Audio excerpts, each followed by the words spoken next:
Hi, I'm Paul Verhoeven, and you're watching Down for the Count. This week, action sequences that defy physics. First up, Inception. Christopher Nolan's mind-bending thriller about a bunch of guys who dive into the dreams of a rich man to steal his stuff is basically the perfect movie. But if we're doing a list of action scenes that defy physics, you can't go past Joseph Gordon-Levitt's corridor fight scene in which he and his foe get tumbled around as the entire world rotates. Now, the scene was done with wires. Either that or the building they were in was just very badly made and they decided to roll with it.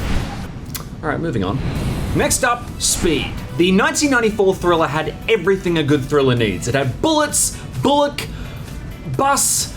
I like B words today. It also had Keanu Reeves, the kindest, best man in Hollywood, but it had this one scene where the bus jumped a massive gap between sections of unfinished freeway, and years later, Mythbusters proved that in real life, the bus would have just gone straight down, killing everyone inside, which, given that the stunt happened about 2/3 of the way through the film, would have made for a pretty avant-garde ending to Speed. True Lies. Imagine if Arnie was James Bond. That's literally it. That's the entire premise of True Lies, an action spy movie done by James Cameron that has Arnie as a spy, but his wife, Jamie Lee Curtis, doesn't know he's a spy. Hijinks ensue, jazz hands. At one point, Arnie has the bad guy strapped to a missile on a jet, and he says something like, "You're fired," or "I'll missile you."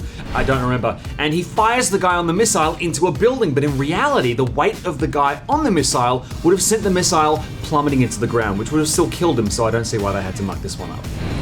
Indiana Jones and the Kingdom of the Crystal Skull.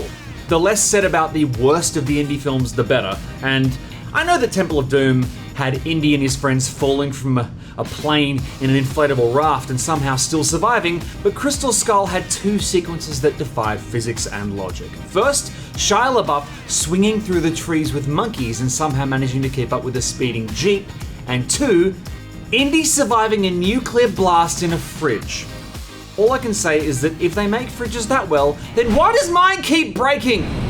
That's all the time we have for this week's episode of Down for the Count. Make sure you like and subscribe, and we'll see you next time for more stuff.